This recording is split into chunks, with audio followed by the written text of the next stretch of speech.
Bonjour. Quand on est ébloui, la vue se brouille. Et quand la vue se brouille, l'esprit critique se trouve affaibli. Nous sommes fascinés et notre état de veille réflexif se trouve plus ou moins profondément modifié. Alors il y a mille et une raisons pour lesquelles nous pouvons être éblouis. Mille et une couches, mille et un moments de notre histoire au cours desquels nous avons subi de tels éblouissements et au-delà desquels par conséquent subsistent comme des tâches dues à ces éblouissements. Des tâches qui évidemment modifient considérablement notre vision de la réalité, occultent certaines zones et recouvre aussi d'autres zones d'une pellicule déformante. Cette situation permettrait presque d'évoquer un mécanisme d'hypnose pathologique, à l'opposé de son versant thérapeutique.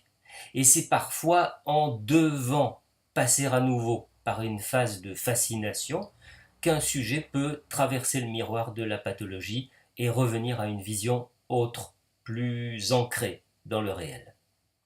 Alors je ne suis pas du tout en train d'évoquer une transe particulière qui serait celle de telle ou telle appellation qualificative de l'hypnose. Pour moi, la transe est partout, y compris dans la myorésolution associée à la position allongée de l'analysant sur son divan de psychanalyse, y compris dans la fixation du plafond blanc qui devient une surface idéale pour y projeter les désirs exprimés par nos fantasmes. Parce que ne nous y trompons pas, à moins d'avoir un ego faisant tache d'huile, le praticien en hypnose doit bien admettre qu'il n'obtient de l'hypnotisé que ce qui se trouve dans le fantasme de ce dernier. Voilà pourquoi il est irresponsable, aussi bien de la part du praticien que de la part et pour le patient, de croire que la thérapie pourrait s'arrêter à une quelconque verbalisation en état de conscience modifié, même si cette verbalisation s'accompagne d'une forte catharsis. La thérapie ne fait au contraire que commencer à cet endroit, le matériau exprimé n'étant qu'une langue étrangère, qu'il est indispensable de permettre au patient d'interpréter pour qu'il en comprenne le sens. Un sens d'ailleurs souvent à des lieux de celui qui apparaît au premier jet.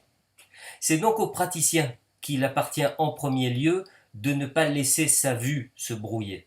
Et c'est certainement le minimum syndical requis par notre éthique. Nettoyer ses propres lunettes afin de ne pas contaminer la vision des patients.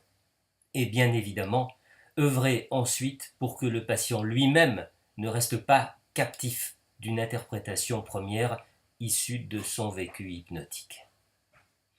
À bientôt.